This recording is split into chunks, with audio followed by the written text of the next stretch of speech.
April 1st, 1863.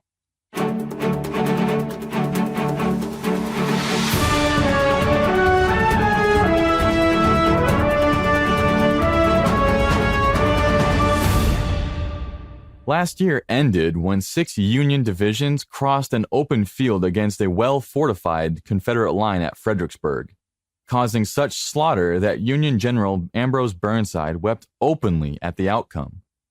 Along the Mississippi River, persistent efforts by the Union Army to take Vicksburg have come up short. The Vicksburg Whig gloats with the headline, "There is no immediate danger here." 1 year ago, many were depressed, and some despondent. Now, deep resolve is seen in every eye, an unconquerable spirit nerves every arm. Recently, my friends, our cause has had the brightest sunshine to fall upon it, as well in the West as in the East. Our glorious Lee, the valued son, emulating the virtues of the heroic Light Horse Harry, his father, has achieved a victory at Fredericksburg and driven the enemy back from his last and greatest effort to get on to Richmond. A few, I trust, may come from every battlefield to fulfill the pledge they made that they would come to Richmond, but they will come as captives, not as conquerors. They have come to disturb your social organizations on the plea that it is a military necessity. For what are they waging war? They say to preserve the Union. Can they preserve the Union by destroying the social existence of a portion of the South? Do they hope to reconstruct the Union by striking at everything which is dear to man? By showing themselves so utterly disgraced that if the question was proposed to you whether you would combine with hyenas or Yankees, I trust every Virginian would say, "Give me the hyenas."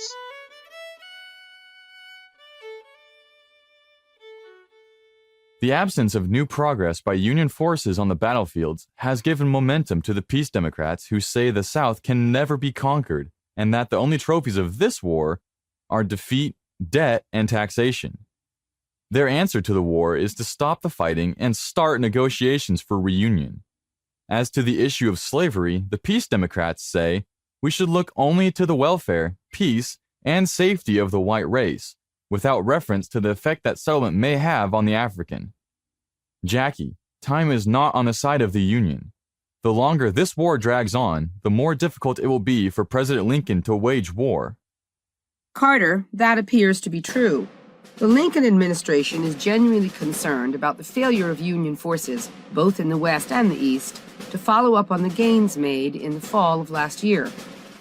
After replacing General McClellan following the election for not supporting the Emancipation Proclamation, Mr. Lincoln wasted no time in firing his replacement, General Burnside, for the costly defeat at Fredericksburg.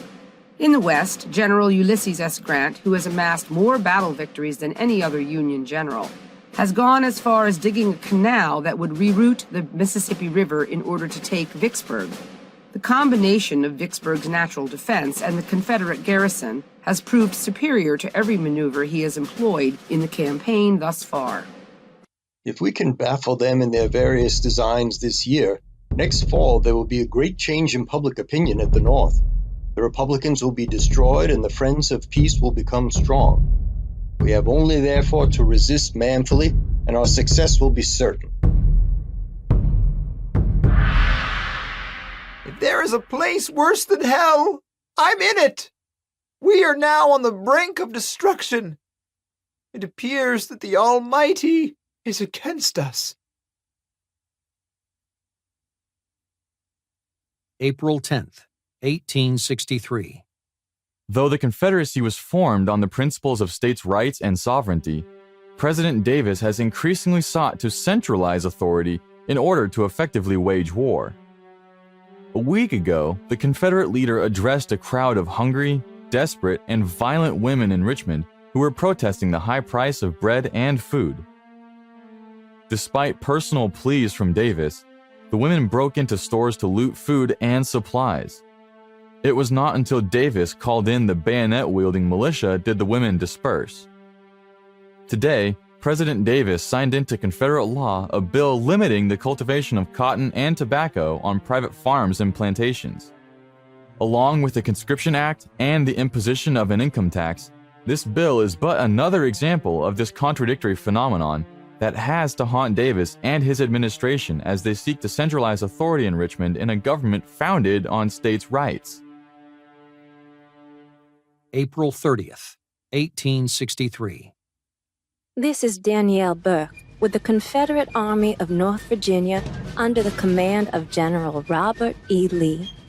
Following the intense fighting in the Virginia wilderness, General Lee met with General Stonewall Jackson to plan their next move as they watched Federal troops under General Hooker move towards Richmond. With no Federal activity on the front, General Lee has scattered his forces to requisition provisions from the farmers and planters of North Carolina and Virginia. This is Jackie Chase on assignment with the Union Army of the Tennessee under the command of General Ulysses S. Grant. Today, General Grant sent his cavalry on a 600-mile expedition into the heart of Mississippi to tear up railroad lines supplying Vicksburg. He then had General William Tecumseh Sherman feign an attack north of the city, which enabled Grant to move 23,000 bluecoats across the river south of Vicksburg, entirely unopposed by Confederate forces. May 1st, 1863. When Federal scouts observed the movement of Stonewall Jackson's unit, they reported he was retreating. Instead, Jackson was in fact taking his 28,000 men along a 12-mile stretch of hidden road around the Union right flank. By nightfall, the Confederate Second Corps had advanced to within sight of Federal troops encamped at Chancellorsville. After crossing the Mississippi, General Grant's forces quickly overwhelmed 6,000 rebel infantry at Fort Gibson. May 2nd, 1863. Following the attack on the Union right flank, Stonewall Jackson sought to press his advantage before Union General Hooker and his army could regain their bearings and plan a counterattack. He rode out at night to determine the feasibility of a night assault by the light of the full moon, traveling beyond the farthest advance of his men.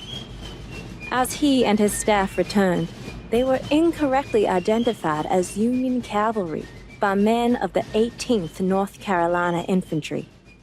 Jackson was hit by 3 bullets, breaking his left arm, which had to be amputated. General Sherman's unit joined that of General Grant, bringing the total troop strength to 40,000 east of Vicksburg. The men set out to forage for food among the many plantations of the Mississippi Valley. May 4th, 1863. The Union Army of the Potomac suffered its greatest humiliation of the war this week at the Battle of Chancellorsville. What should have been a grand victory turned into a disastrous defeat. Despite greatly outnumbering its enemy more than 2-1, and despite having the enemy surrounded on 2 sides, the Union Army under General Joseph Hooker could not overcome the rebel forces under their wily commander, General Robert E. Lee. All told, the fighting was some of the most furious anywhere in the war, as 21,357 men were lost, divided equally between the 2 armies. Oh God! Oh God! What will the country say? To General Lee, I have received your dispatch and reverently unite with you in giving praise to God for the success with which He has crowned our arms. In the name of the people, I offer my cordial thanks to yourself and the troops under your command for this addition to the unprecedented series of great victories which your army has achieved.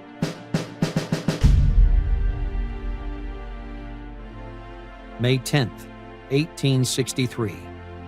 The Confederacy lost perhaps its most gifted military commander today, when Thomas Jonathan Stonewall Jackson passed away from complications of pneumonia. During the battle at Chancellorsville, Lieutenant General Jackson was shot by rebel pickets when he returned to camp after scouting the battlefield for advantageous positions. It was Jackson's undetected maneuver around the right flank of the Union Army that initiated the Confederate offensive and eventual victory. The news stunned General Lee, who has come to rely on the man they call Stonewall more than any other commander.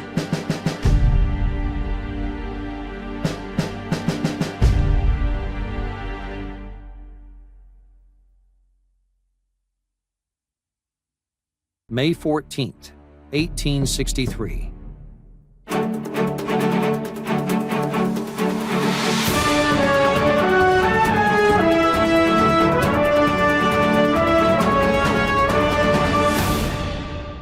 If Vicksburg is considered an immovable object, then General Grant's Army of the Tennessee has to be considered an irresistible force.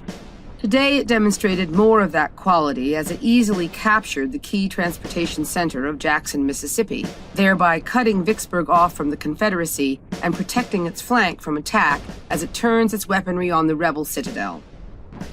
In a demonstration of what General Grant refers to as total war, Federal troops entered Jackson and burned part of the town and cut the railroad connections with Vicksburg. General Sherman ordered the destruction of all facilities that could benefit the war effort. We can take all the northern ports of the Confederacy, and they can defy us from Vicksburg. It means hog and hominy without limit, fresh troops from all the states of the far south, and a cotton country where they can raise the staple without interference. I am acquainted with that region and know what I am talking about. And, as valuable as New Orleans will be to us, Vicksburg will be more so.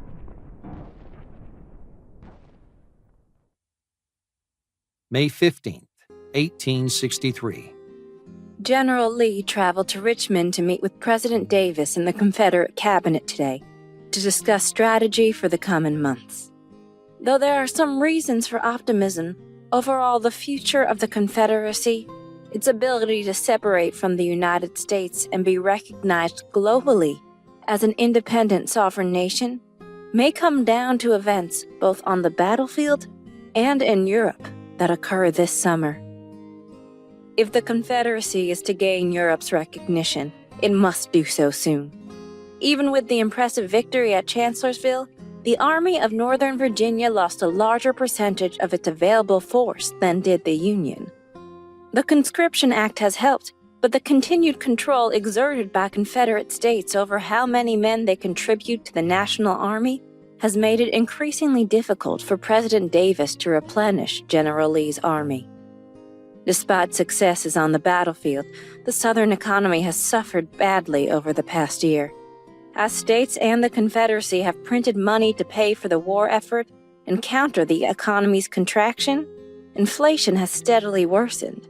Compounding the impact of inflation has been the prolonged drought in the South that has led to severe food shortages.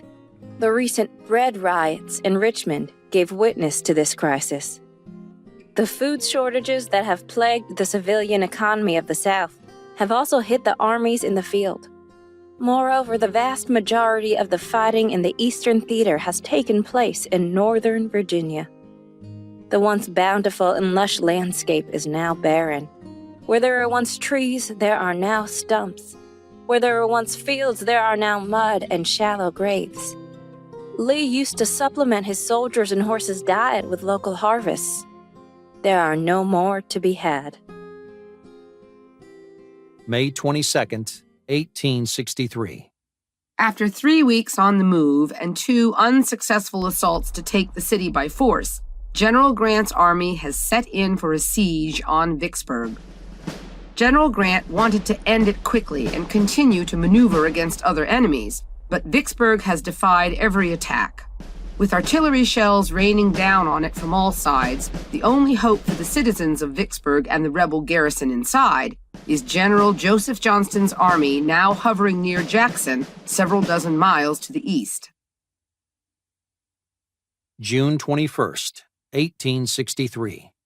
Following his plan to invade the North, an infantry division of General Lee's Army of Northern Virginia arrived in Hagerstown, Maryland. The Washington Hotel is crowded with officers who pay $4 in Confederate money for a night's stay.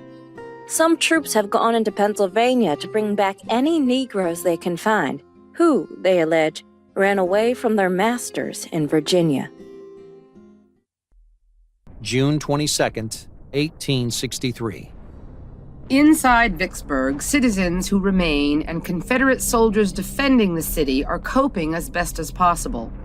General Grant's army has been relentless in keeping the pressure on Vicksburg, ever extending their lines and tightening the noose around the beleaguered city to keep the Confederate from getting supplies of food or ordnance. Union soldiers have been digging various approach trenches toward Confederate lines, forcing rebels to stay on the alert. Union artillery from both land and river incessantly lob shells into the city. To escape the danger, residents have cut caves into the hillsides, some actually taking up residence there and foregoing their homes. During lulls in the artillery barrage, some will emerge from the caves and cellars to carry on seemingly normal lives. But at the first sound of gunfire, they go scurrying for cover, and Vicksburg once more resembles a ghost town. June 28, 1863. Confederate forces under General Lee continue to advance into Maryland and Pennsylvania, much to the fear and consternation of Northern citizens. Local newspapers report that Union General Joseph Hooker was replaced with General George Meade as commander of the Army of the Potomac today. When General Lee was given the news, he said nothing, then kicked his horse Traveler to move forward, heading north. July 1st, 1863. This is Jackie Chase with the Union Army of the Tennessee. General Grant's army has Vicksburg surrounded by land, while Union warships under Admiral David Porter control the Mississippi River to the west. Between the two, they have bombarded the city essentially non-stop since the siege began in late May. As of today, Union approaches have reached the enemy's ditch at a number of places. Orders have been given by General Grant to make all preparations for assault on the 6th of July. Vicksburg must not be lost without a desperate struggle. The interests and the honor of the Confederacy forbid it. The eyes and hopes of the whole Confederacy are upon you. This is Danielle Burke with the Confederate Army of Northern Virginia as they move essentially without resistance into central Pennsylvania. General Lee has divided his army into 3 units, each going after an objective. One took Chambersburg, another went as far north as Harrisburg, and the third moved into Cashtown just west of Gettysburg. General Jubal Early moved through Gettysburg and demanded a ransom for the town, a pirate-like practice he had been performing as he traveled through towns, threatening to burn them down if they did not comply. They were given supplies from a train shipment that came through town. Apparently, the supplies were not enough, because a brigade was sent to ransack the town of Shoes.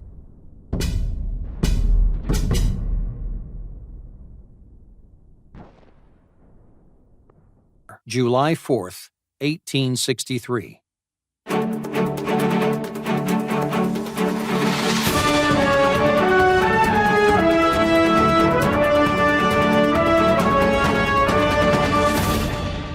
This is Carter Anderson with breaking news.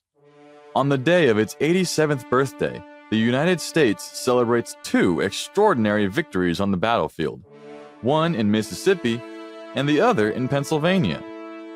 First came the news of the surrender of Vicksburg to General Ulysses S. Grant, the city many regard as the most important prize on the Mississippi River. President Lincoln called Vicksburg the key to the Confederacy, and declared that the war could not be won until the key is in our pocket. Today, that key was delivered into the Union pocket. The Father of Waters again goes unvexed to the sea. Grant is my man, and I am his the rest of the war. The clouds are truly dark over us. The disasters in Mississippi were both great and unexpected to me. But I have not yet seen cause to waver in the conviction to which I have frequently given expression, that If our people now show as much fortitude as we are entitled to expect from those who display such conspicuous gallantry in the field, we shall certainly beat the enemy and secure our independence.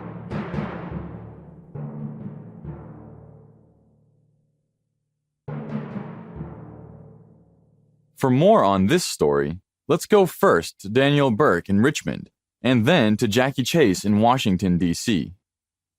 Carter, the mood here is glum. The news from Vicksburg was all the more shocking because it was considered unassailable. The garrison there had little choice but to surrender. By late June, the situation was growing desperate. Disease was running rampant and people were starving. When the cannon fire stopped, residents came out of the holes dug into the hills to feast on rations provided by Union soldiers. Carter, not surprisingly, the atmosphere here in Washington is one of celebration. 2 major victories on the 4th of July. The news could not be any better for President Lincoln. These 2 victories come at an important time as public support for the war has fluctuated since the beginning of the year, and recruitment efforts have become much more difficult. When the general of the Vicksburg garrison asked General Grant for terms of surrender, Grant repeated what he said at Fort Donelson, quote, "No terms except immediate and unconditional surrender," end quote. 29,495 Confederate soldiers were captured, paroled, and allowed to go home. Meanwhile, the victory at Gettysburg helps to erase the memories of the losses at Fredericksburg and Chancellorsville, both of which took many lives and demoralized the ranks of the Army of the Potomac. A procession with bands of music proceeded to the executive mansion. The crowd enthusiastically cheered the president, who appeared at an upper window and briefly spoke to the gathering. How long ago is it? 80-odd years since, on the 4th of July, for the first time in the history of the world, a nation by its representatives assembled and declared as a self-evident truth that all men are created equal.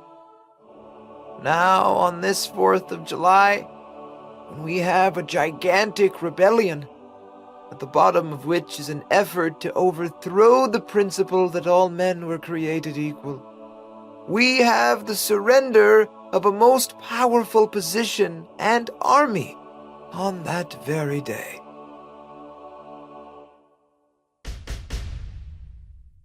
General Lee took the fight into Gettysburg because despite victories at Fredericksburg and Chancellorsville, the Army of Northern Virginia suffered huge losses during those battles. Additionally, the grounds of Northern Virginia are devastated by continuous fighting and encamping. Food is scarce, and forage non-existent.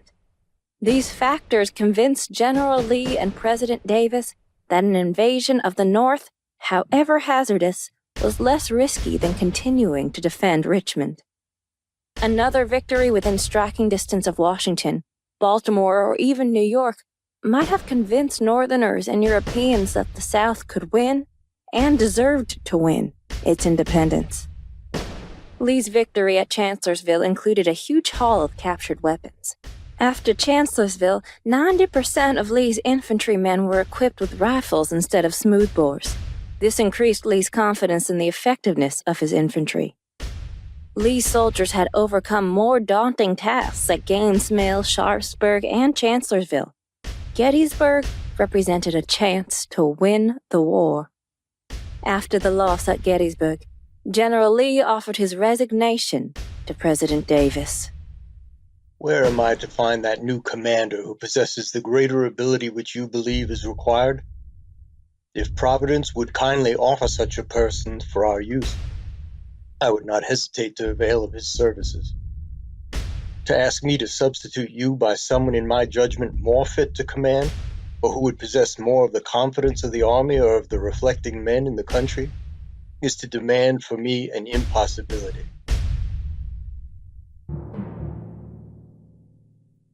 The victory at Gettysburg came with an enormous price for both sides. Anyone anxious about the definition of the word glory will find the answer at Gettysburg. It is very beautiful, rolling country here, but for 5 miles around there is an awful smell of putrefaction. One of the most revolting features of the field of battle is the large number of dead horses scattered over it. No effort has yet been made to bury them. At a field hospital, the first sight that meets the eye is a collection of semi-conscious but still living human forms, all of whom shot through the head and considered hopeless. Yet they groan and their limbs toss and twitch. A long table stood in the woods, and around it gathered a number of surgeons and attendants. This is the operating table. A wagon stood near, rapidly filling with amputated legs and arms. Then, wholly filled, this gruesome spectacle withdrew from sight and returned for another load. November 19th, 1863. Today, President Lincoln visited the battlefield that witnessed the loss of over 50,000 Union and Confederate soldiers. In the aftermath of the 3-day carnage that took place in early July, the hamlet of Gettysburg found itself surrounded by thousands of bloating corpses. Soon after the battle, torrential rain exposed the bodies lying in hastily prepared shallow graves. The arrival of summer's humid heat brought with it the nauseating stench of decaying flesh that attracted swarms of flies and marauding pigs. The bodies of the fallen had to be given a proper interment. The reburial of Union soldiers from the battlefield graves began on October 17th.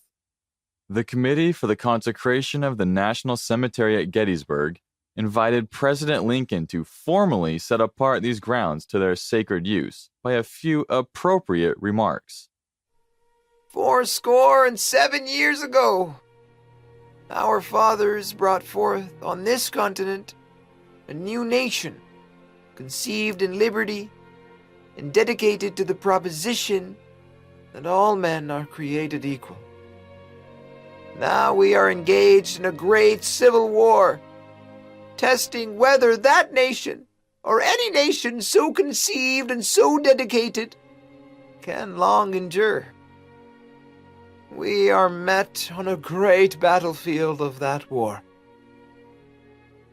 We have come to dedicate a portion of that field as a final resting place for those who here gave their lives that that nation might live. It is altogether fitting and proper that we should do this. But, in a larger sense, we cannot dedicate, we cannot consecrate, we cannot hallow this ground. The brave men, living and dead, who struggled here have consecrated it far above our poor power to add or detract.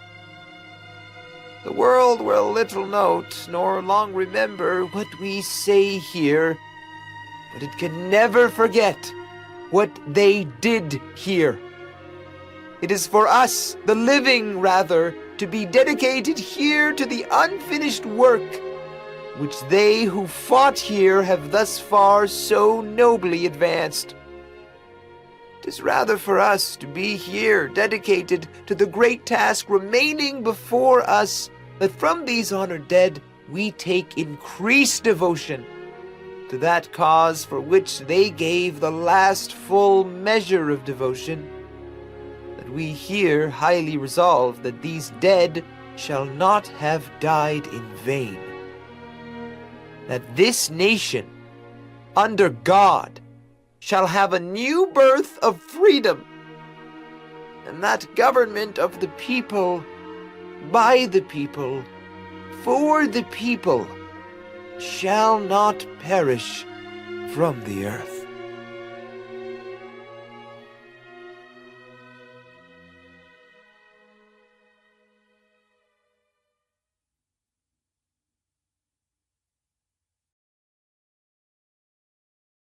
March 1st, 1864.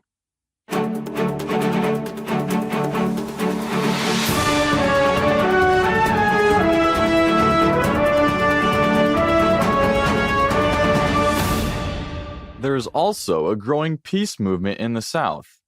No less than the Confederate Vice President Alexander Stephens reacted angrily when the lame duck session of Congress authorized President Davis to suspend the writ of habeas corpus, saying, "The bill is a blow at the very vitals of liberty. Far better that our country should be overrun by the enemy, our cities sacked and burned, and our land laid desolate, than the people should thus suffer the citadel of their liberties to be entered and taken by professed friends." For more on these developments, let's go to Danielle Burke in Richmond.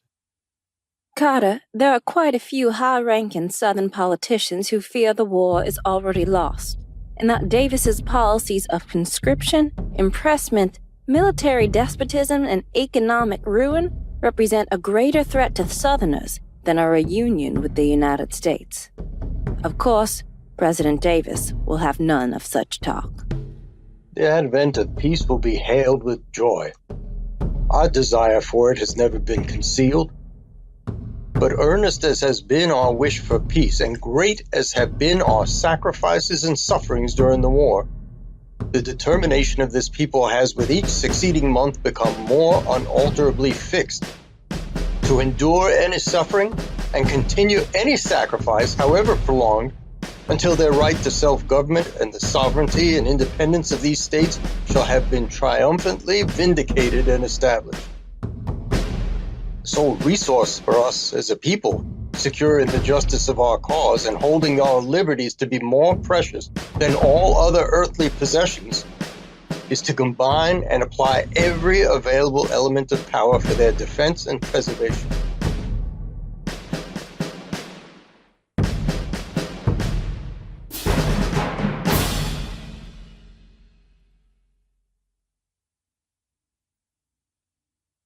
March 10th, 1864.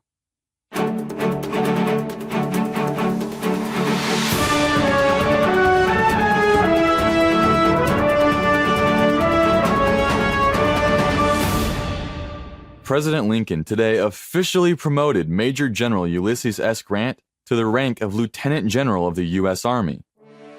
The rank of Lieutenant General was last used in 1798 when President John Adams assigned the post to former President George Washington in anticipation of a possible French invasion of the United States.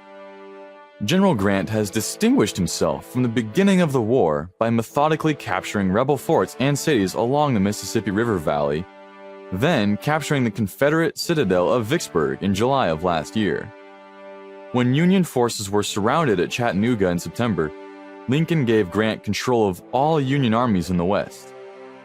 After a 60-mile trip over land in which soldiers at times had to carry him when he was unable to walk those stretches, he arrived in Chattanooga soaked to the skin on the evening of October 23rd.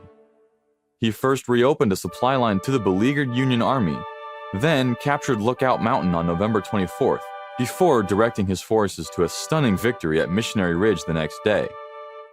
When news of the victory reached the Northern public, General Ulysses S. Grant became an instant celebrity, and, for some, a possible candidate for the Republican nomination. Jackie Chase picks up the story from there.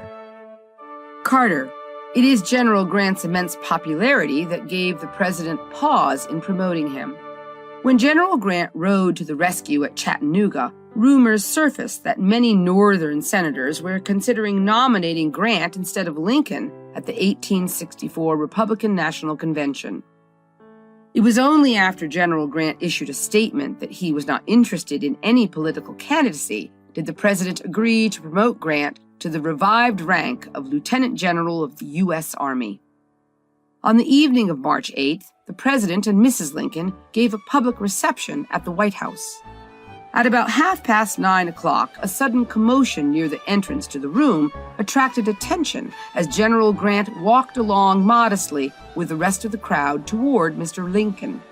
With a face radiant with delight, the president advanced rapidly toward his distinguished visitor. Grant's right hand grasped the lapel of his coat, his head bent slightly forward and his eyes upturned toward Lincoln's face. The president, 8 inches taller, looked down with beaming countenance upon his guest. The nation's appreciation of what you have done and its reliance upon you for what remains to do in the existing great struggle are now presented with this commission, constituting you Lieutenant General in the Army of the United States. April 12th, 1864. Carter, we have just received word of a terrible massacre of colored Union soldiers at Fort Pillow on the Tennessee bank of the Mississippi, 40 miles north of Memphis. Some 3,000 rebels under the command of Nathan Bedford Forrest stormed the fort held by a garrison of 600 Federal soldiers, roughly evenly divided between United States colored artillery regiments and white Unionists from East Tennessee. When the rebels scaled the walls, Union soldiers ran for the bluffs and the river, but Confederate soldiers cut them off. A Northern surgeon watched helplessly as the rebels lined up Federals for execution and hacked and shot the wounded. A witness described the river as, quote, dyed with the blood of the slaughtered for 200 yards, end quote. April 18th, 1864. When the war began 3 years ago, neither party nor any man expected it would last till now. Each looked for the end, in some way, long ere today. Neither did any anticipate that domestic slavery would be much affected by the war. But here we are. The war has not ended, and slavery has been much affected. How much needs not now to be recounted? So true is it that man proposes, and God disposes. A painful rumor, true I fear, has reached us of the massacre by the rebel forces at Fort Pillow in the west end of Tennessee, on the Mississippi River, of some 300 colored soldiers and white officers who had just been overpowered by their assailants. There seems to be some anxiety in the public mind whether the government is doing its duty to the colored soldier and to the service at this point. At the beginning of the war, and for some time, the use of colored troops was not contemplated. And how the change of purpose was wrought, I will not now take time to explain. Upon a clear conviction of duty, I resolved to turn that element of strength to account. And I am responsible for it to the American people, to the Christian world, to history, and on my final account to God. Having determined to use the Negro as a soldier, there is no way but to give him all the protection given to any other soldier. The difficulty is not in stating the principle, but in practically applying it. It is a mistake to suppose the government is indifferent to this matter, or is not doing the best it can in regard to it. If there has been the massacre of 300 there, or even the 10th part of 300, the retribution shall as surely come. May 3rd, 1864. The long-awaited battle between Generals Lee and Grant commenced 8 days ago in the Virginia wilderness, when the Army of the Potomac crossed the Rappahannock. Since then, the struggle has been carried on with a fierceness and desperation unprecedented in the conflict thus far, if that can be believed after the carnage witnessed at Shiloh, Antietam, and Gettysburg. It is difficult to determine which side has been the most successful, though it is plainly evident that the Union has suffered the greater casualties. Citizens across the North crowd newspaper and telegraph offices for any word on the contest. When General Grant declared in a dispatch to Washington, quote, "I propose to fight it out on this line if it takes all summer," end quote, it made instant headlines. Everyone seems to think that Grant will enter Richmond and end the war before the autumn leaves begin to fall. May 24th, 1864. The people are too sanguine. They expect too much at once. There is a great deal still to be done. In the past, when Union generals lost a battle to General Lee, they retreated to regroup and fight another day. Not so for General Grant. 3 times his army was beaten by Lee's, yet he did not retreat. Instead, he moved south, always south toward Richmond around Lee's right flank. June 30th, 1864. Today, Maryland's Constitutional Convention voted to abolish slavery. However, this favorable news to the Lincoln administration is overshadowed by the implausible loss of life and limb in the incessant fighting ongoing in Virginia between the 2 armies under Generals Lee and Grant. In just 6 weeks at the Wilderness, Spotsylvania, and Cold Harbor, General Grant has lost nearly 2/3 of the accumulated loss sustained during the past 3 years. Jackie, how is the Lincoln administration responding to these staggering casualty reports? Carter, the news is difficult for anyone to reconcile. Secretary Seward perhaps said it best, quote, "It seems like exaggeration that in describing conflict after conflict in this energetic campaign, I am required always to say of the last one that it was the severest battle of the war," end quote. Unfortunately, the news is not any better for General William T. Sherman, who, after moving swiftly through northern Georgia in May, has met resistance on the outskirts of Atlanta. Even Lincoln's allies are wilting with weariness. Horace Greeley, editor of the New York Tribune, wrote to the president, quote, "Our bleeding, bankrupt, almost dying country longs for peace, shudders at the prospect of fresh conscriptions, of further wholesale devastations, and of new rivers of human blood," end quote. July 17th, 1864. Under a flag of truce, 2 Northerners met with President Jefferson Davis and Judah Benjamin in Richmond today to discuss the possibility of peace and reconciliation. I desire peace as much as you do. I deplore bloodshed as much as you do, but I feel that not one drop of the bloodshed in this war is in my hands, and I look up to my God and say this. I tried all in my power to avert this war. I saw it coming, and for 12 years I worked night and day to prevent it. But I could not. We are not fighting for slavery. We are fighting for independence, and that or extermination we will have. If your papers tell the truth, it is your capital that is in danger, not ours. Some weeks ago, Grant crossed the Rapidan to whip Lee and take Richmond. And what is the net result? Grant has lost 75 or 80,000 men, more than Lee had at the outset, and is no nearer to Richmond than at first.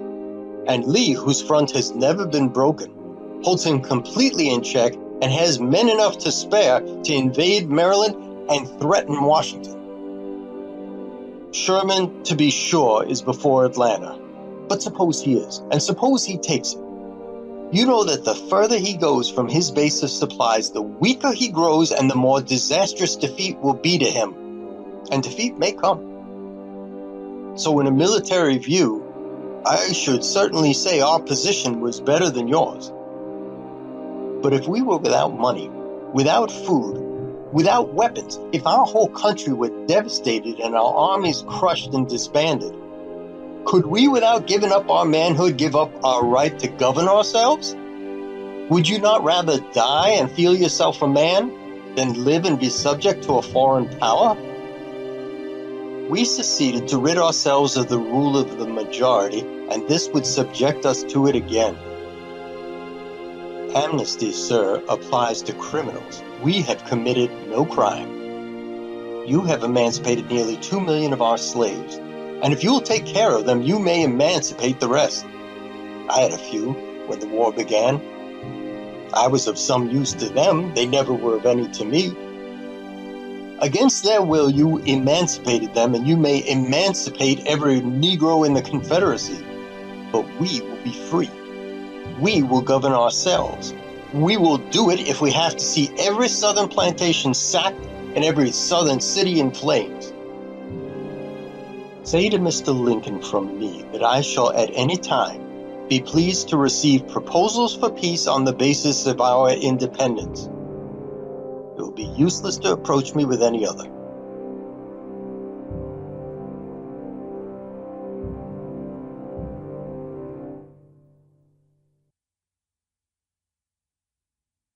July 30th, 1864.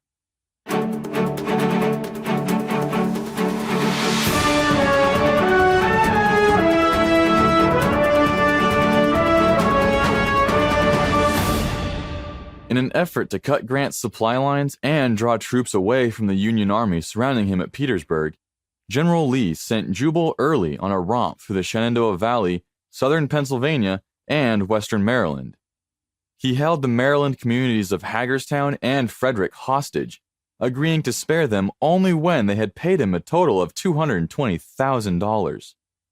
On July 11th, Early got to Silver Spring, Maryland at the very edge of Washington, D.C., where he burned down the Postmaster General's house.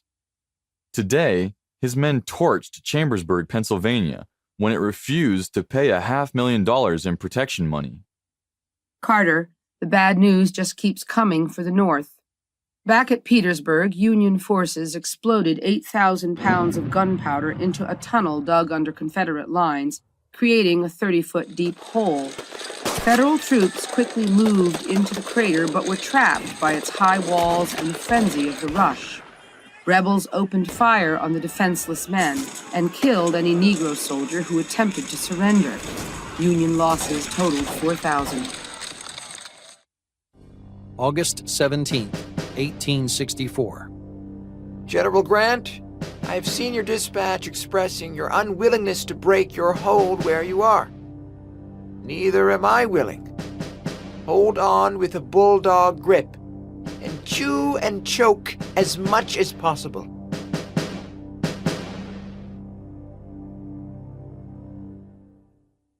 August 19th, 1864. As the casualties pile up, Mr. Lincoln's political fortunes are fading fast. Pressure is building on him to drop emancipation as a condition for peace and to negotiate an end to the war. Henry J. Raymond, chairman of the Republican National Committee, told the president, "The tide is setting strongly against us. Two special causes are assigned to this great reaction in public sentiment: the want of military success and the impression that we can have peace with the Union. But you are fighting not for the Union, but for the abolition of slavery." I don't think it is personal vanity or ambition, but I cannot feel that the weal or woe of this great nation will be decided in the approaching canvass. There are now between 1 and 200,000 black men now in the service of the Union. Abandon all the posts now possessed by black men. Surrender all these advantages to the enemy, and we would be compelled to abandon the war in 3 weeks. There have been men who have proposed to me to return to slavery, the black warriors of Port Hudson and Olustee, to their masters to conciliate the South. I should be damned in time and in eternity for so doing. The world shall know that I will keep my faith to friends and enemies, come what will. My enemies say I am now carrying on this war for the sole purpose of abolition. It is and will be carried on so long as I am president for the sole purpose of restoring the Union. But no human power can subdue this rebellion without using the emancipation lever as I have done. Freedom has given us the control of 200,000 able-bodied men, born and raised on Southern soil. It will give us more yet. My enemies condemn my emancipation policy. Let them prove by the history of this war that we can restore the Union without it.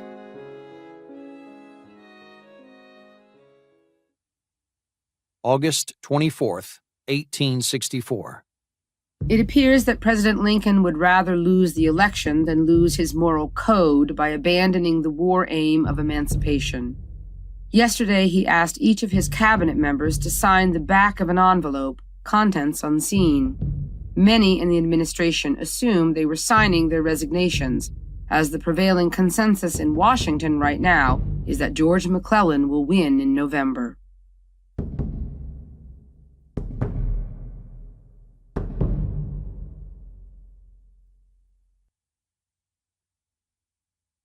September 2nd, 1864.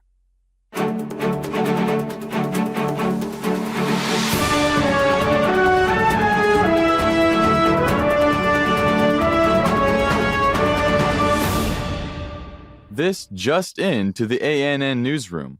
Minutes ago, the War Department received a telegram from Union General William Tecumseh Sherman that read, "Atlanta is ours and fairly won." General Sherman's troops marched into the city, flags flying and bands playing yesterday, after Confederate General John Hood evacuated Atlanta the day before. Upon meeting Atlanta's mayor, General Sherman said, "War is cruelty and you cannot refine it." His men then put a torch to everything of military value. Jackie Chase is in Washington with the latest. Carter, it is hard to believe that just 2 weeks ago the mood here in Washington was all doom and gloom. The public's reaction to the news of Atlanta's fall was swift and nothing short of stunning. The New York Times lead story reads, quote, "The victory is of such wide scope, such far-reaching result, such indisputable importance that the country could do nothing but exult and look forward to the successful resolution of the war," end quote. October 1st, 1864. When Confederate General Jubal Early attacked Union forces near Washington and raided several towns in Pennsylvania, Union General Grant created the Army of the Shenandoah and put General Philip Sheridan in charge. His assignment was to not only defeat Early's army, but to lay waste to the Shenandoah Valley, which serves as the Confederate breadbasket. Carter, General Grant told Sheridan, quote, "Give the enemy no rest. Do all the damage to railroads and crops you can. Carry off stock of all descriptions and Negroes so as to prevent further planting.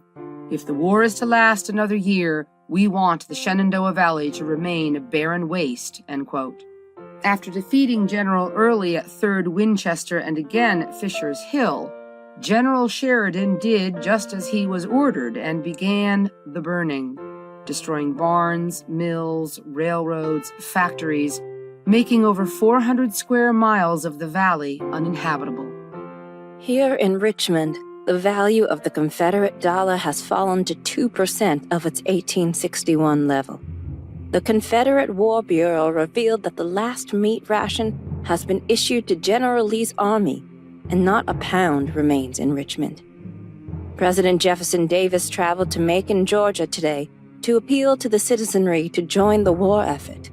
In particular, the president chastised those who have abandoned the front and returned home, as well as those who have used their wealth to avoid conscription. Ladies and gentlemen, friends and fellow citizens, it would have gladdened my heart to have met you in prosperity instead of adversity. But friends are drawn together in adversity. Though misfortune has befallen our arms from Decatur to Jonesboro, our cause is not lost. It does not become us to revert to disaster.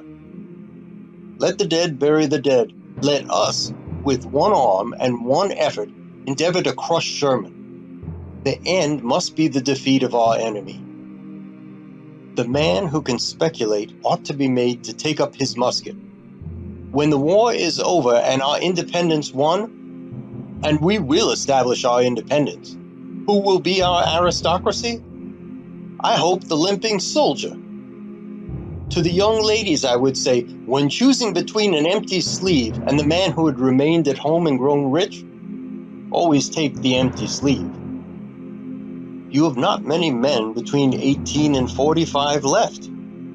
The boys, God bless the boys, are as rapidly as they become old enough going to the field. If one half the men now absent without leave will return to duty, we can defeat the enemy. With that hope, I am going to the front. I may not realize this hope, but I know that there are men there who have looked death in the face too often to despond now. Let no one despond. Let no one distrust. And remember that if genius is the beau ideal, hope is the reality.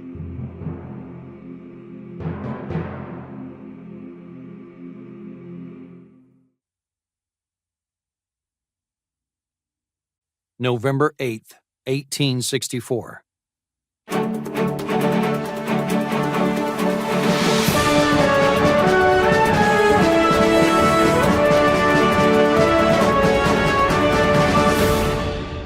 This is Carter Anderson with the American News Network Election Night Coverage 1864. When Union battlefield losses and casualties escalated during the summer months, it then seemed impossible that Abraham Lincoln would be reelected. However, the capture of Atlanta and success in the Shenandoah Valley propelled the president to victory. While the popular vote margin was only 400,000, the president's electoral college tally represents a landslide, 212 to 21. Carter, the president's secretary, said that Mr. Lincoln's pleasure from the election consists in the belief that the policy he has pursued is the best and only one that can save the country. The president then reminded his cabinet members of August 23rd, when he said it was exceeding probable that he would not be reelected, and gave each of them a sealed envelope to sign. Tonight, he unsealed those envelopes for them and read the memo inside. This morning, as for some days past, it seems exceedingly probable that this administration will not be reelected. Then it will be my duty to so cooperate with the president-elect as to save the Union between the election and the inauguration, as he will have secured his election on such ground that he cannot possibly save it afterwards. At that time, the president was under heavy pressure from all sides, particularly his own allies, to abandon emancipation in favor of peace, to end the war and restore the Union. By remaining true to his convictions and promise to the slave, Mr. Lincoln gained redemption tonight. It is fair to say that the United States is, for as long as Abraham Lincoln is president, irrevocably committed to a dual policy of unconditional surrender and emancipation. December 6th, 1864. Since the last annual message, all the important lines and positions then occupied by our forces have been maintained, and our arms have steadily advanced. At the last session of Congress, a proposed amendment of the Constitution abolishing slavery throughout the United States passed the Senate, but failed for lack of the requisite two-thirds vote in the House of Representatives.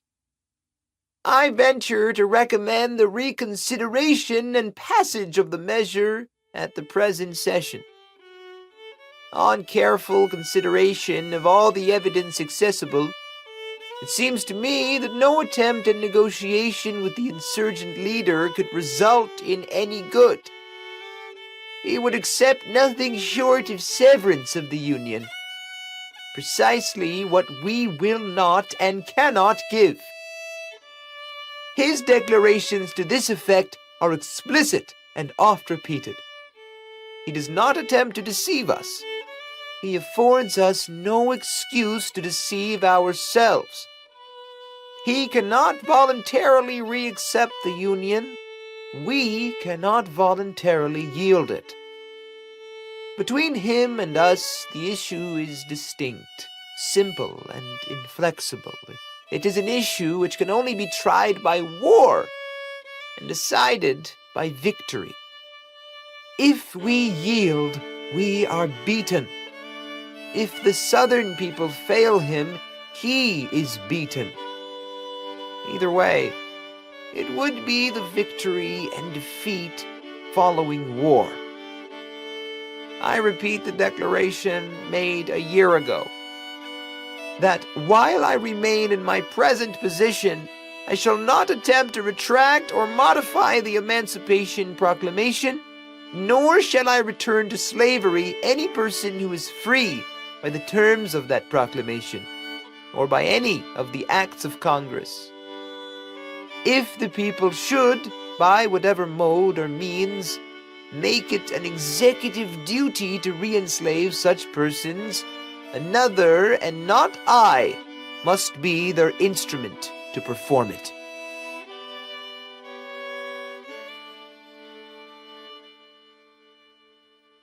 December 22nd, 1864.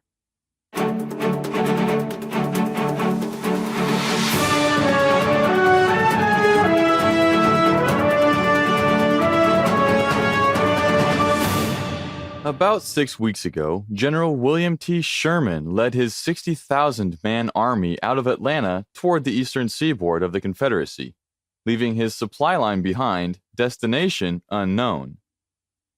Before departing, Sherman wrote, "I can make this march and make Georgia howl." He then cut his communication lines. There has been no news from him since.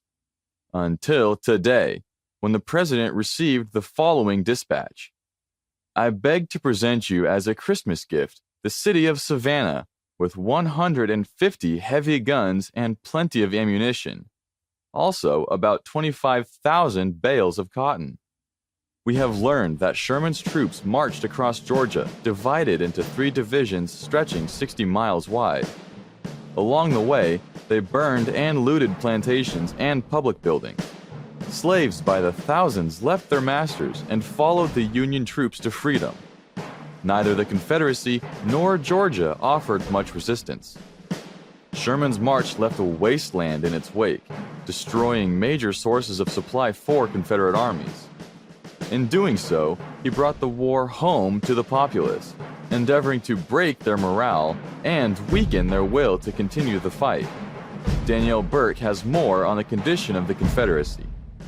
Carter, when the Union forces swept through Georgia, essentially at will, the psychological impact on Southerners was as devastating as the impact on the countryside. Yankee soldiers destroyed all sources of food and forage and left behind a hungry and demoralized people. As was their intent, they made the old and young, rich and poor, feel the hard hand of the war. Danielle, what is the sentiment in Richmond? Carter, there are rumblings of dissension among some governors, but President Davis remains as determined as ever to fight to the last. In a word, peace is impossible without independence, and it is not to be expected that the enemy will anticipate neutrals in the recognition of that independence. In the hope that the day will soon be reached when, under divine favor, these states may be allowed to enter on their former peaceful pursuits and to develop the abundant natural resources with which they are blessed. Let us then resolutely continue to devote our united and unimpaired energies to the defense of our homes, our lives, and our liberties. This is the true path to peace. Let us tread it with confidence in the assured result.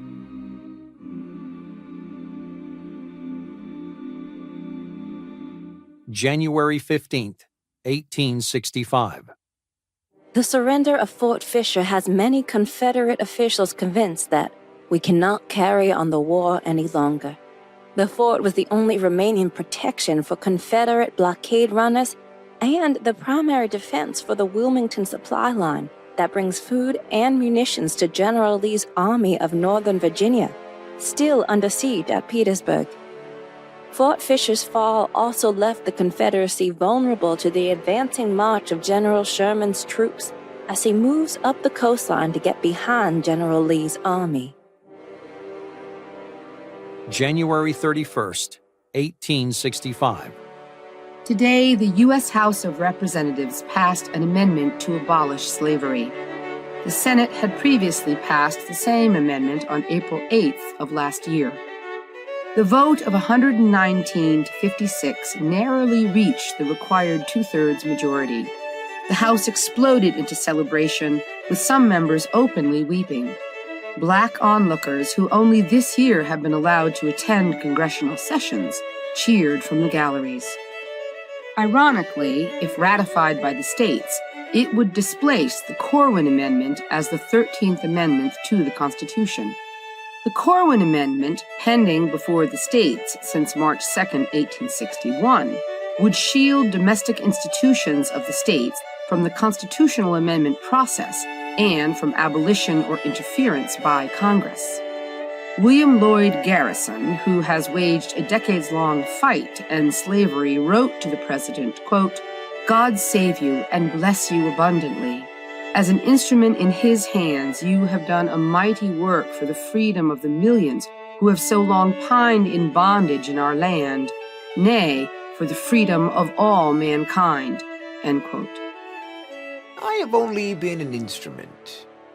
The logic and moral power of Garrison and the anti-slavery people of the country and the army have done all. But this amendment is a king's cure for all the evils. It winds the whole thing up. It's the fitting, if not indispensable, adjunct to the consummation of the great game we are playing. February 3rd, 1865. An attempt at peace occurred today on the steamship River Queen, near Union-controlled Fort Monroe in Hampton, Virginia. Vice President Alexander Stephens, Senator Robert Hunter, and Assistant Secretary of War John Campbell met with President Abraham Lincoln and Secretary of State William H. Seward. As to peace, I have said before, and now repeat, that three things are indispensable: the restoration of the national authority throughout the United States, no receding by the executive of the United States on the slavery question from the position assumed thereon in the last annual message and in preceding documents, no cessation of hostilities short of an end of the war, and the disbanding of all forces hostile to the government. The disappointed commissioners relayed Lincoln's terms to Jefferson Davis. The proposition is insulting. The enemy refuses to enter into negotiations with the Confederate States, or any one of them separately, or to give our people any other terms or guarantees than those which a conqueror may grant or permit us to have peace on any other basis than our unconditional submission to their rule. Coupled with the acceptance of their recent legislation, including an amendment to the Constitution for the emancipation of the Negro slaves, and with the right on the part of the federal Congress to legislate on the subject of the relations between the black and white populations of each state. March 1st, 1865. When General Sherman's forces left Savannah, Georgia on the 30th of January, they headed straight for Columbia, South Carolina, the state capital where the secession movement began.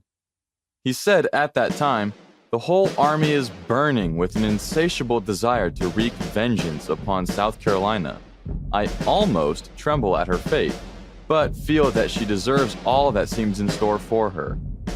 Sherman's warning could not have been more prophetic. His 65,000-man army covered 10 to 12 miles a day, burning a swath 60 miles wide in grim determination, readily viewed as retribution. An abundance of alcohol greeted the Union Army as it entered Columbia on February 17th. Vengeance fueled by alcohol culminated in the looting and burning of the city, described by a Union war correspondent as the most monstrous barbarity of the barbarous march. The next day, Old Glory again flew over Fort Sumter.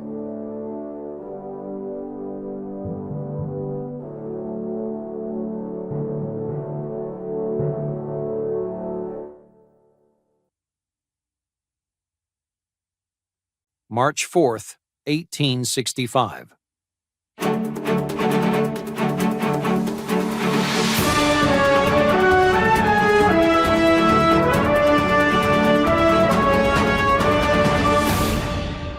Abraham Lincoln was sworn in today by his former Treasury Secretary and now Chief Justice of the Supreme Court, Salmon P. Chase. He then delivered his second inaugural address, which, just 701 words long, took less than 7 minutes to deliver. Reaching the Capitol, I took my place in the crowd where I could see the presidential procession as it came upon the east portico, and where I could hear and see all that took place. The whole proceeding was wonderfully quiet, earnest, and solemn. There was a leaden stillness about the crowd. The address sounded more like a sermon than a state paper. Fellow countrymen, at this second appearing to take the oath of the presidential office, there is less occasion for an extended address than there was at the first. Then a statement somewhat in detail of a course to be pursued seemed fitting and proper. Now, at the expiration of 4 years, during which public declarations have been constantly called forth on every point and phase of the great contest which still absorbs the attention and engrosses the energies of the nation, little that is new could be presented. The progress of our arms, upon which all else chiefly depends, is as well known to the public as to myself, and it is, I trust, reasonably satisfactory and encouraging to all. With high hope for the future, no prediction in regard to it is ventured. On the occasion corresponding to this 4 years ago, all thoughts were anxiously directed to an impending civil war. All dreaded it, all sought to avert it. While the inaugural address was being delivered from this place, devoted altogether to saving the Union without war, insurgent agents were in the city seeking to destroy it without war, seeking to dissolve the Union and divide effects by negotiation. Both parties deprecated war, but one of them would make war rather than let the nation survive. The other would accept war rather than let it perish. And the war came. 1/8 of the whole population were colored slaves, not distributed generally over the Union, but localized in the southern part of it. These slaves constituted a peculiar and powerful interest. All knew that this interest was somehow the cause of the war. To strengthen, perpetuate, and extend this interest was the object for which the insurgents would rend the Union even by war, while the government claimed no right to do more than to restrict the territorial enlargement of it. Neither party expected for the war the magnitude or the duration which it has already attained. Neither anticipated that the cause of the conflict might cease with, or even before the conflict itself should cease. Each looked for an easier triumph and a result less fundamental and astounding. Both read the same Bible and pray to the same God, and each invokes his aid against the other. It may seem strange that any men should dare to ask a just God's assistance in wringing their bread from the sweat of other men's faces, but let us judge not, that we be not judged. The prayers of both could not be answered. That of neither has been answered fully. The Almighty has his own purposes. Woe unto the world because of offenses, for it must need be that offenses come, but woe to that man by whom the offense cometh.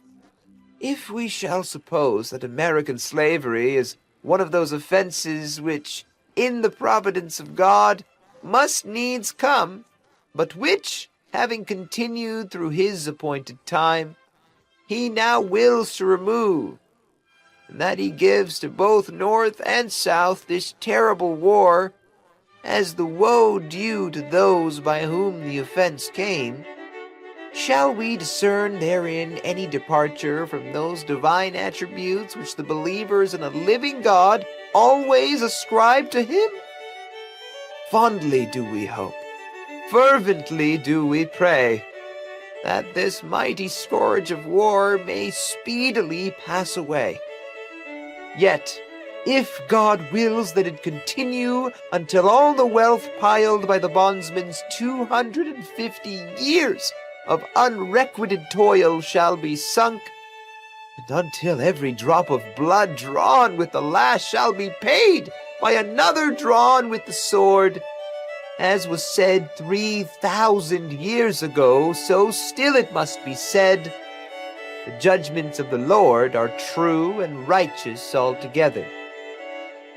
With malice toward none, with charity for all, with firmness in the right as God gives us to see the right, let us strive on to finish the work we are in, to bind up the nation's wounds, to care for him who shall have borne the battle, and for his widow and his orphan, to do all which may achieve and cherish a just and lasting peace among ourselves and with all nations.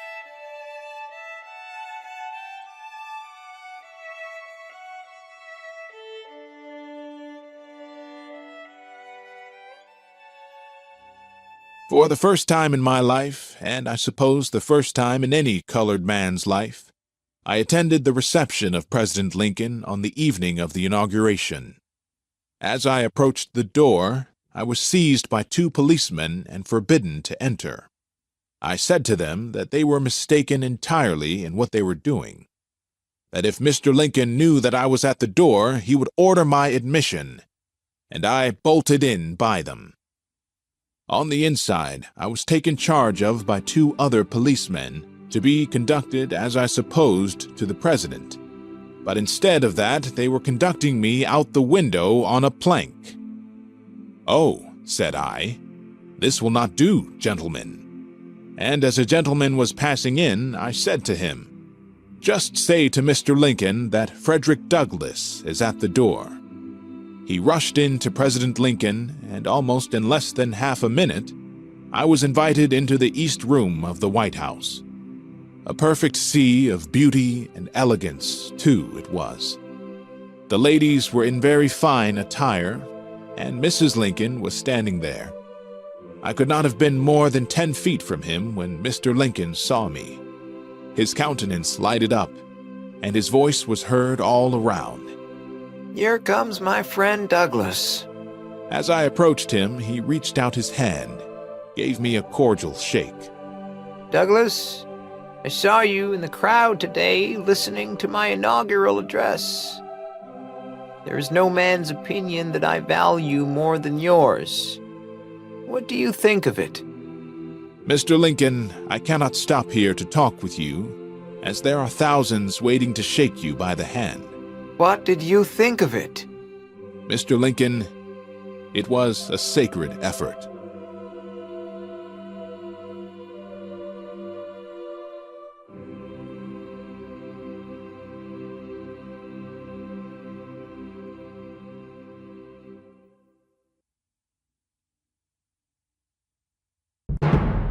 April 3rd, 1865.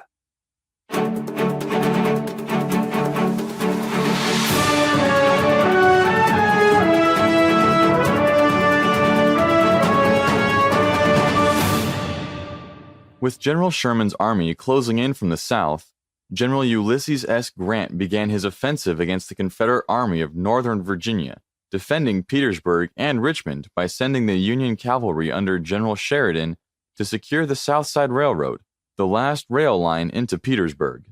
On the 1st of April, at a country crossroads in Dinwiddie County known as Five Forks, 12 miles west of Petersburg, Sheridan defeated a Confederate force led by General George Pickett, capturing artillery and many prisoners. After 9.5 months of fighting in the trenches around Petersburg, characterized by infantry and artillery behind the protection of defenses, It took the Union cavalry charging across an open landscape to break the siege. At the beginning of the war, the U.S. Army could barely muster a cavalry at all, enabling the rebel cavalry to move about the landscape almost at will. Today, the Army of the Potomac's Cavalry Corps is a magnificent fighting force of 10,000 horse and horsemen, sharply attired in blue uniform and gold piping, equipped with rapid-fire carbines. They faced a ragged enemy, many without overcoats or blankets, clad in tattered remnants of jacket and pantaloons. General Lee directed Pickett to hold 5 forks at all hazards, sending 3 brigades from the forces defending Petersburg for support. When Grant learned that Lee had weakened his defenses, he ordered a general assault. At midnight, Union guns opened fire on the Confederate fortifications. In the 10 months that Lee's army had held the line at Petersburg, they had endured many bombardments, but nothing like this one. The night sky was filled with the burning arcs of shells as they made their way towards the Confederate line. At dawn, the Union infantry attacked the weakened defenses at Petersburg. This is Danielle Burke in Richmond. When the Confederate line was breached, General Lee telegraphed Richmond that it was necessary he abandon his position that night or run the risk of being cut off in the morning. He advised the government to make all preparation for evacuating Richmond immediately. Being Sunday, President Davis was sitting in his usual pew in St. Paul's Episcopal Church when the messenger strode up the aisle and handed him a telegram. Davis read it silently, then arose and walked quietly out of the church. The Confederate cabinet met and decided to move the government to Danville. All afternoon documents and records were hastily packed. The Confederate treasury, $500,000 in gold and silver, went at once by special train, guarded by 60 naval cadets. The presidential train followed. This is Jackie Chase in Richmond, Virginia. At daybreak this morning, federal troops entered the abandoned Confederate capital. From the moment Union troops entered the city, blacks of Richmond jammed the sidewalks to catch a glimpse of the spectacle. No longer enslaved, they thrust out their hands to be shaken by soldiers and presented them with offerings of fruit, flowers, even jugs of whiskey. To the sounds of John Brown's body, they danced with unimpeded joy. The capture of Richmond has been the goal of the Union Army since the beginning of the war. The Confederate capital lay tantalizingly close to Washington, only 100 miles away, but it took 4 years of hard fighting and unspeakable bloodshed to get here. April 5th, 1865. Upon hearing the news of the fall of Richmond, President Lincoln, accompanied by his son Tad, set sail for the Confederate capital aboard the River Queen. Thank God that I have lived to see this. It seems to me that I have been dreaming a horrid dream for 4 years, and now the nightmare is gone. I want to see Richmond. Negroes shouted that the president had arrived. Thinking the news was about Jefferson Davis, they cried, "Hang him! Hang him! Show him no quarter!" But when they learned it was President Lincoln, dozens of them raced to the landing, yelling and screaming, "Hallelujah!" and "Glory! President Lincoln has come!" Hearing the commotion, more blacks, men, women, and children, poured into the streets. An old man sprang forward. "Bless the Lord! There's the great Messiah!" And he fell upon his knees before the president. The others followed his example, and in a minute a throng of kneeling men, women, and children surrounded Mr. Lincoln. Don't kneel to me, that is not right. You must kneel to God only, and thank Him for the liberty you will hereafter enjoy. I am but God's humble instrument. But you may rest assured that as long as I live, no one shall put a shackle on your limbs, and you shall have all the rights which God has given to every other free citizen of this republic. Soon the president was walking through streets alive with spectators. There is no describing the scene along the route. The colored population was wild with enthusiasm. Old men thanked God in a very boisterous manner, and old women shouted as high as they had ever done at religious revival. Before departing the city, the president noticed 3 recently orphaned kittens, which were mewing piteously. He picked them up, took them on his lap, and stroked them. Poor little creatures, don't cry. You'll be taken good care of. Colonel, see that these poor little motherless waifs are given plenty of milk and treated kindly. To all who witnessed this expression of tenderness, it was a most extraordinary experience. After the horrors of war, the enormous loss of life and limb, the many rivers of blood, here was the man who signed the commissions of all the heroic men who served the cause of the Union, openly revealing a most generous spirit. Perhaps this is his way of saying it is now time for compassion and forgiveness. We have now entered upon a new phase of a struggle, the memory of which is to endure for all ages and to shed an increasing luster upon our country. Relieved from the necessity of guarding cities and particular points, with an army operating on the interior of our own country, nothing is now needed to render our triumph certain but the exhibition of our own unquenchable resolve. Animated by the confidence in your spirit and fortitude which never yet has failed me, I announce to you, fellow countrymen, that it is my purpose to maintain your cause with my whole heart and soul, that I will never consent to abandon to the enemy 1 foot of the soil of any one of the states of the Confederacy.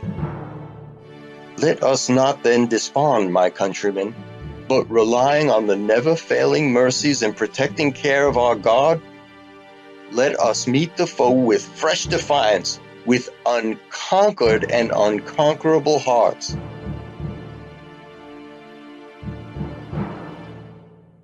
April 7th, 1865.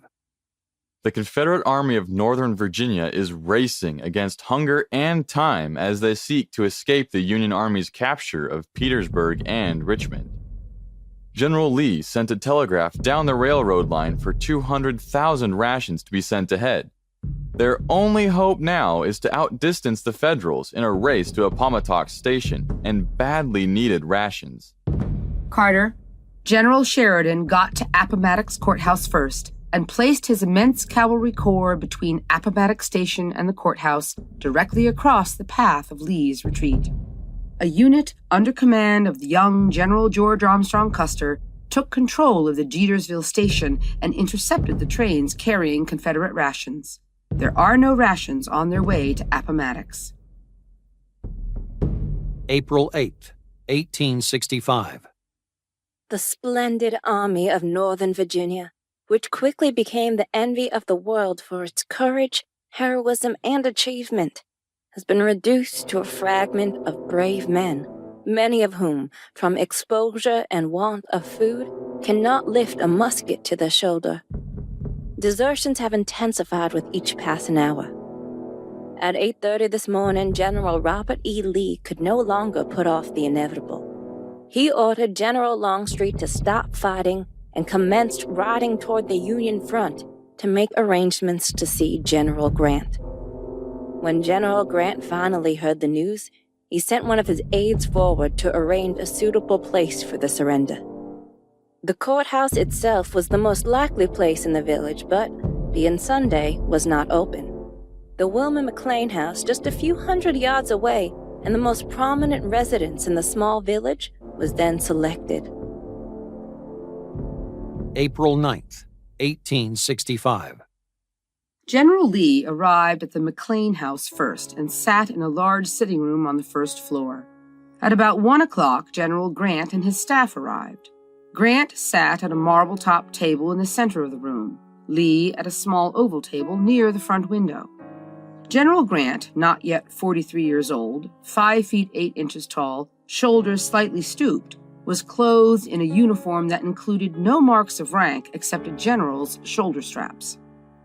General Lee, 58 years old, 6 feet tall, hair and beard silver gray, wore a handsome uniform of Confederate gray buttoned to the throat, with 3 stars on each side of the turned-down collar and a splendid sword at his side. The formalities were concluded without dramatic accessories. Grant did not demand Lee's sword, as is customary, but actually apologized to him for not having his own, saying it had been left behind in the wagon. He also did not allow the firing of salutes by Union soldiers to mark the event. Grant asked only that the officers and men of the Army of Northern Virginia surrender and give their word not to take up arms against the United States until properly exchanged. Lee accepted the terms. Lieutenant Colonel Eli Parker quietly transcribed the final copy before the 2 generals scrawled their names. Lee then conveyed to Grant that his men have been living for the last few days principally upon parched corn and are thereby badly in need of rations and forage. Grant responded that he would send 25,000 rations. Lee, ever courteous, shook each man's hand. When he got to Colonel Parker, a Seneca Indian, Lee hesitated, and then extending his hand to Parker said, "I am glad to see one real American here." Parker accepted the preferred handshake, responding, "We are all Americans." Lee went out to the front porch of the McLean house, mounted his horse Traveler, and raised his hat in salute as he rode back to his lines. The Union soldiers presented arms in a dramatic show of respect to the soldier and the man. General Lee said to all, "Let us go home and cultivate our virtues." April 11th, 1865. This is Jackie Chase in Washington, D.C., which is still celebrating the news that Confederate General Robert E. Lee had surrendered to General Grant at Appomattox. A jubilant crowd gathered outside the White House calling for President Lincoln. Lincoln stood at the window over the building's main door, a place where presidents customarily gave speeches. A reporter held a light so Lincoln could read his speech, while young Tad Lincoln grasped the pages as they fluttered to his feet. For the first time in a public speech, Lincoln expressed his support for black suffrage. The evacuation of Petersburg and Richmond and the surrender of the principal insurgent army give hope of a righteous and speedy peace, whose joyous expression cannot be restrained. In the midst of this, however, he from whom all blessings flow must not be forgotten.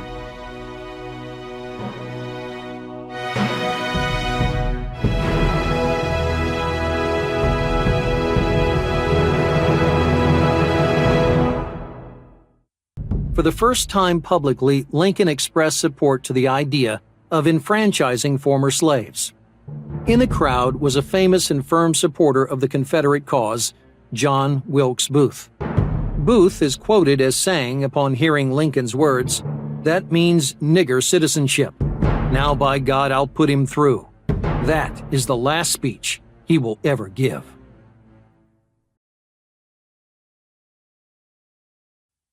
The name of Abraham Lincoln was near and dear to our hearts in the darkest and most perilous hours of the Republic.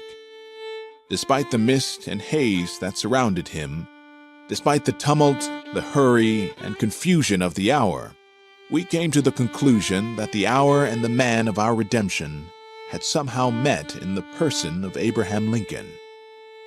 Few great public men have ever been the victims of fiercer denunciation than Abraham Lincoln was during his administration. He was often wounded in the house of his friends. Reproaches came thick and fast upon him from within and from without, and from opposite quarters. He was assailed by abolitionists. He was assailed by slaveholders. He was assailed by the men who were for peace at any price. He was assailed by those who were for a more vigorous prosecution of the war. He was assailed for not making the war an abolition war, and he was bitterly assailed for making the war an abolition war. The judgment of the present hour is that, measuring the tremendous magnitude of the work before him, Infinite wisdom has seldom sent any man into the world better fitted for his mission than Abraham Lincoln. The tremendous question for him to decide was whether his country should survive the crisis and flourish, or be dismembered and perish. He brought his strong common sense, sharpened in the school of adversity, to bear upon the question. He did not hesitate. He did not doubt. He did not falter, but at once resolved that at whatever peril, at whatever cost, the Union of the States should be preserved. He calmly and bravely heard the voice of doubt and fear all around him. But he had an oath in heaven, and there was not power on earth to make this honest boatman, backwoodsman, and broad-handed splitter of rails evade or violate that sacred oath. Fellow citizens, the 14th day of April, 1865, is now and will ever remain a memorable day in the annals of this republic. It was on the evening of this day, while a fierce and sanguinary rebellion was in the last stages of its desolating power, while its armies were broken and scattered before the invincible armies of Grant and Sherman, while a great nation, torn and rent by war, was already beginning to raise to the skies loud anthems of joy at the dawn of peace. It was startled, amazed, and overwhelmed by the crowning crime of slavery, the assassination of Abraham Lincoln. It was a new crime, a pure act of malice. No purpose of the rebellion was to be served by it. It was the simple gratification of a hell-black spirit of revenge. But it has done good after all. It has filled the country with a deep abhorrence of slavery and a deeper love for the great liberator. Had Abraham Lincoln died from any of the numerous ills to which flesh is heir, had he reached that good old age of which his vigorous constitution and his temperate habits gave promise, had he been permitted to see the end of his great work, had the solemn curtain of death come down but gradually, we should still have been smitten with a heavy grief, and treasured his name lovingly. But dying as he did die, by the red hand of violence, killed, assassinated, taken off without warning, not because of personal hate, for no man who knew Abraham Lincoln could hate him, but because of his fidelity to union and liberty, he is doubly dear to us, and his memory will be precious forever.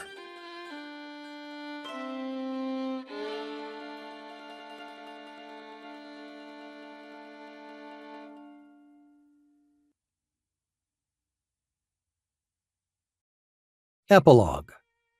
On April 14th, Good Friday, Booth carried out his threat by shooting Abraham Lincoln while he attended the play Our American Cousin at Ford's Theater. The president died the next day. That day, General Robert Anderson, who surrendered Fort Sumter on April 12, 1861, raised the Stars and Stripes over Fort Sumter, assisted by no less than Frederick Douglass. Lincoln's open coffin lay in state at the White House on the 18th and was then moved to the U.S. Capitol Rotunda on the 21st. After public viewing in Washington, D.C., Lincoln's coffin was placed on a funeral train, along with the remains of his son Willie, headed for his final resting place in Springfield, Illinois. The route followed the one taken by President-elect Lincoln when he departed his hometown for his inauguration as the 16th president. The trip covered 1,654 miles through 180 cities and 7 states to allow the Northern public an opportunity to pay their last respects. News of Lee's surrender slowly made its way to Johnston and Sherman in North Carolina. On April 17th, the two commanders met in Durham Station, North Carolina, to discuss terms. At first, Sherman offered more generous terms than were offered by Grant to Lee. Secretary of War Edwin Stanton, embittered by Lincoln's murder, refused to approve the terms. On April 26th, Johnston surrendered his 37,000 men on the same conditions as those given to Lee at Appomattox Courthouse. Only 2 sizable Confederate armies remained, One was in Louisiana, led by General Richard Taylor, brother-in-law of Jefferson Davis and son of President Zachary Taylor. He surrendered on May 4th. The other army was in Texas and commanded by General Edmund Kirby Smith. Smith surrendered on May 26th. On May 10th, Jefferson Davis was captured in Georgia and immediately imprisoned. The last battle of the Civil War occurred in Cameron County, Texas, on May 12th to May 14th. Native, African, and Hispanic Americans were all involved in the fighting. The Confederates won. Not all parts of the country learned of the war's end and slavery's abolition.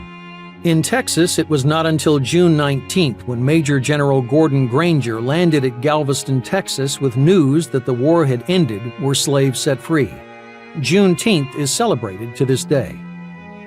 The last Confederate surrender occurred in Liverpool when the Confederate warship CSS Shenandoah arrived there on November 7, 1865.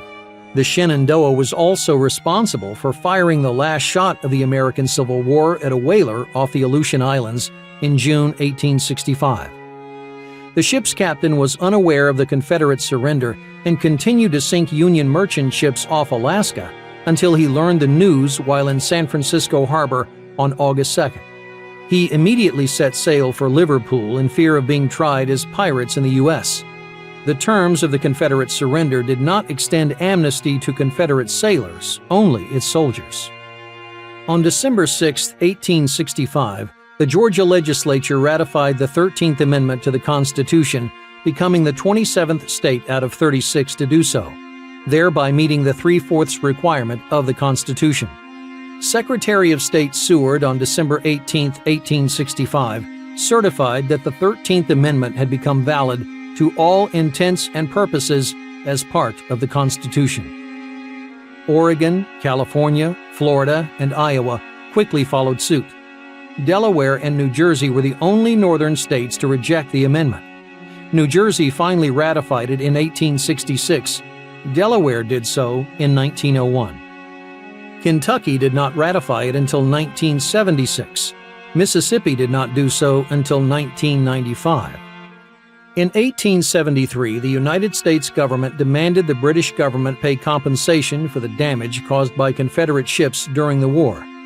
The British allowed the Confederate government to purchase ships built in England and dock in British ports. It became known as the Alabama Claim because the Alabama had caused the most damage. The British government paid £3 million. The approximately 10,455 military engagements plus naval clashes, accidents, suicides, sicknesses, murders, and executions resulted in total civilian and military casualties of 1,094,453 during the Civil War. 10% of all Northern men aged 20 to 45 died, along with 30% of all Southern white males aged 18 to 40. It has been estimated that over 1 million horses were killed during the war. In 1879, the Civil War was estimated by Congress to have cost approximately $10 billion, not including the cost of soldier pensions. Adjusting that for inflation and population difference would yield a 2015 equivalent of $2.4 trillion.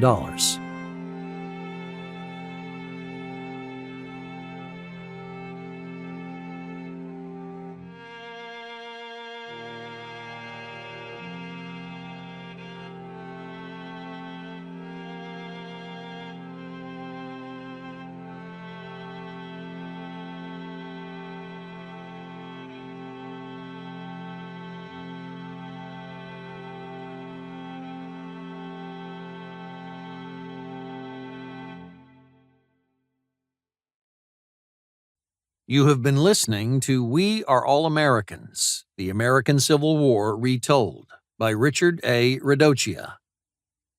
I, Troy W. Hudson, voiced the narrator. David Kuhn, Carter Anderson. Carlina Back, Jackie Chase. And Dara Kramer, Danielle Burke. Jefferson Davis was voiced by Rich Schulman, Frederick Douglass by Brandon Arthur, and Abraham Lincoln by Clive Castle, Canada. Jordan Grigg, Canada, composed and produced the musical score, while Ian Daw, United Kingdom, produced the soundtrack. Sotiris Sigounis, Greece, video production. All elements of this audio production are subject to and protected by U.S. copyright laws.